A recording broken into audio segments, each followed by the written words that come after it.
So, my dear friends, today's topic is growth curve. Before uh, learn about the growth curve, we must know about the bacterial division. So, bacteria and archaea reproduce asexually only, while eukaryotic microbes can engage in either sexually or asexual reproductions. Bacteria and archaea must commonly engage in a process commonly known as binary fissions, where the single cell splits into the two equal sized cells. Other less common process can include the multiple fusion budding and the production of spores. The process being with cell elongation, which require carefully enlargement of the cell numbers and the cell wall. In addition to an increase in the cell volume, the cell start to replicate its DNA or RNA, which is were their nucleic materials, of having the two copies of its chromosomes. Okay, one for each newly formed cells. The proteins, namely PSTZ, is essential for the formation of septums, which essentially manifest as a ring in the middle of the elongated cells. So the entire process of cell cycle can takes as little as 20 minutes for an active culture of the E. coli bacteria. So how you can see the one bacteria can multiplicate into the two bacteria within the 20 minutes.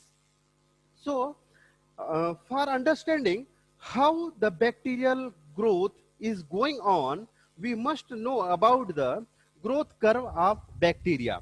So, since bacteria are easy to grow in the lab, their growth has been studied extensively.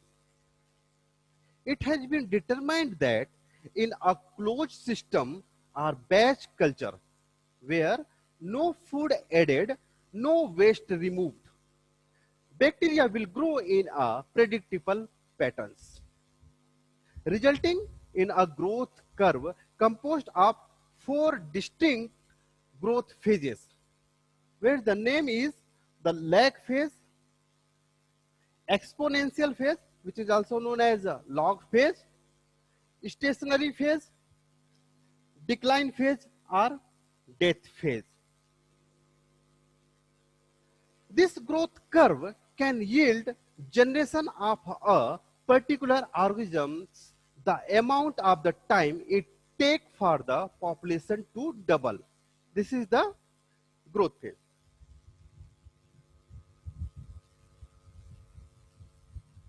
So the detail associated with each growth curve, number of cells, length of the each phase, rapidness of the growth or death, overall amount of the time will vary from organisms to organisms, or even with different condition for the same organisms. But the pattern of four distinct phases of growth will typically remains. Rupesh Kumar Kalpat. Yes.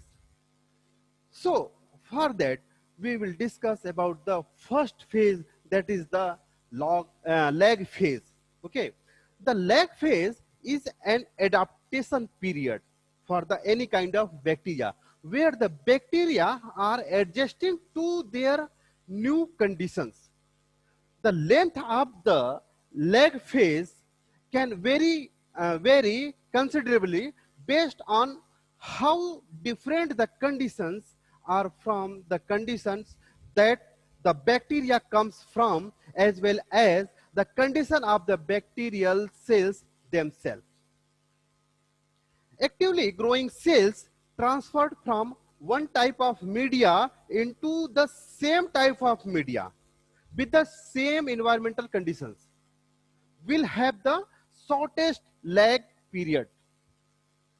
Okay, and the damaged cell will have a long lag phase since they must repair themselves before they can enlarge in the reproduction cells.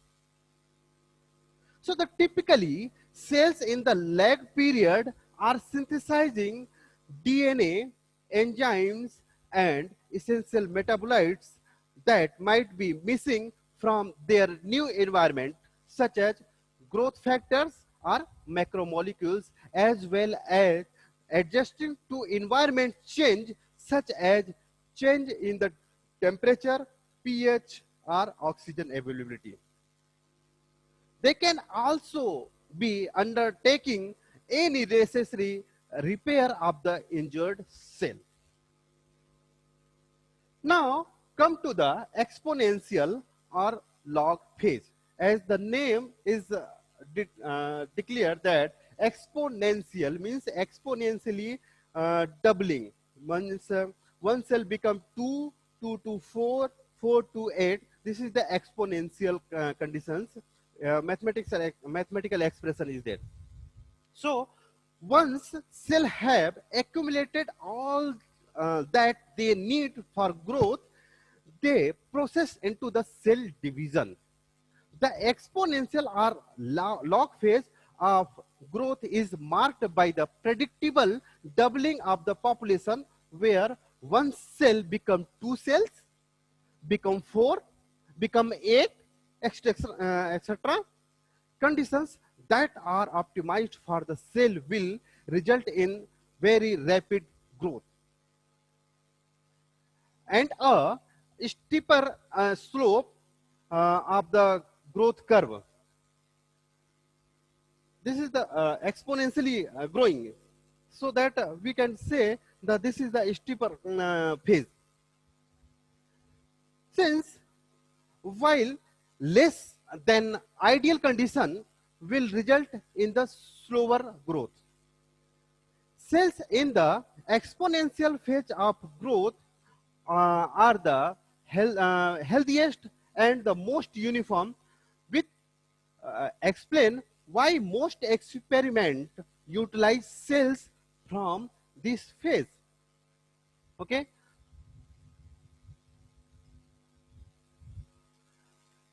Due to the predictability of the growth in this phase can be used to mathematically calculate the time it takes for the bacterial population to double in the number known as generation time.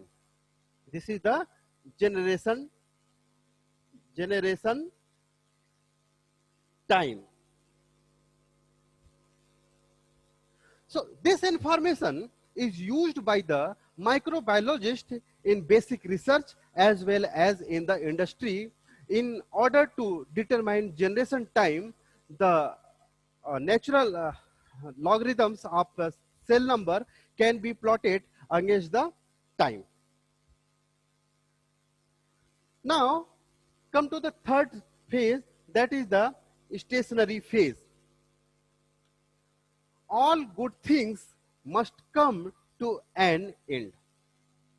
Otherwise, bacteria would equal the mass of the earth in 7 days.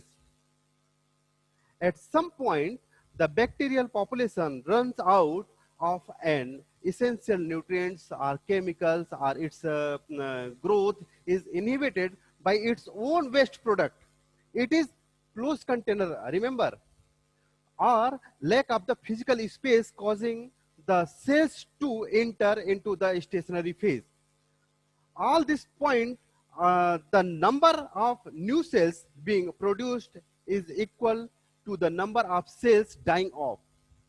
The growth has entirely ceased, resulting in the flattening out of the growth curve. Physiologically, the cells become quite different at this stage.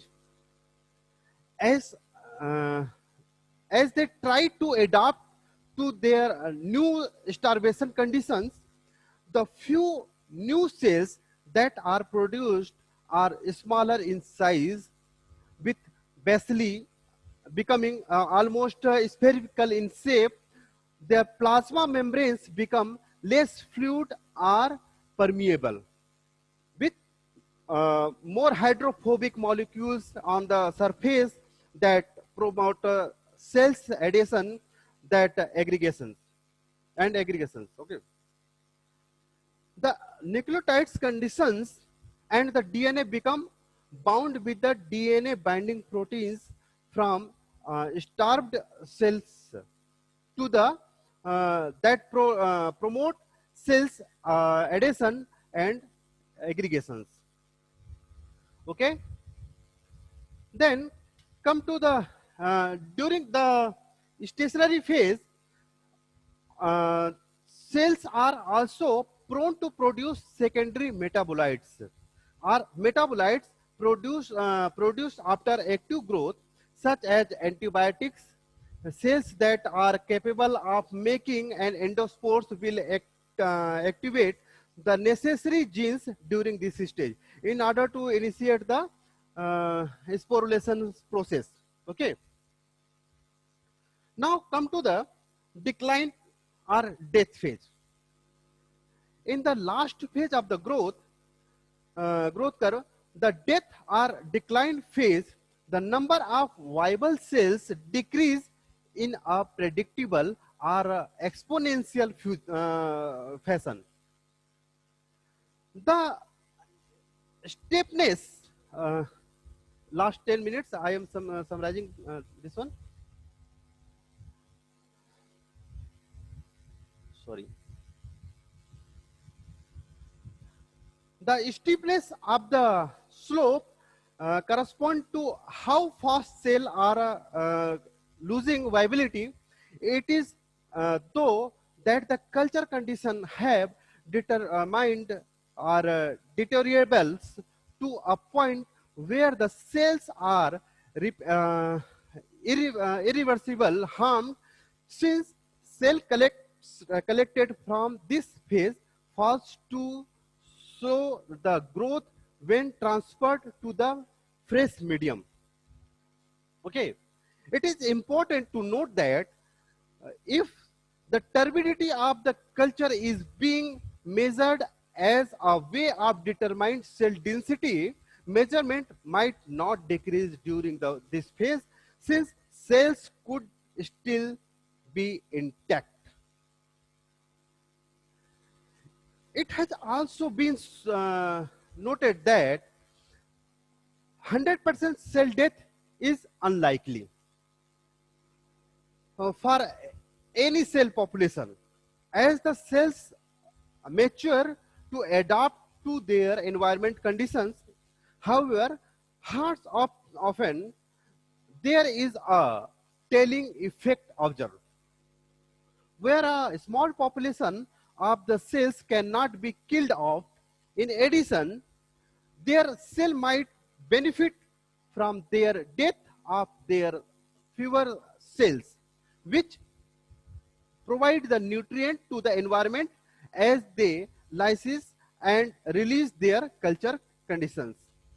Okay, so actually I thought that today I will discuss about 3 topics, but unfortunately this is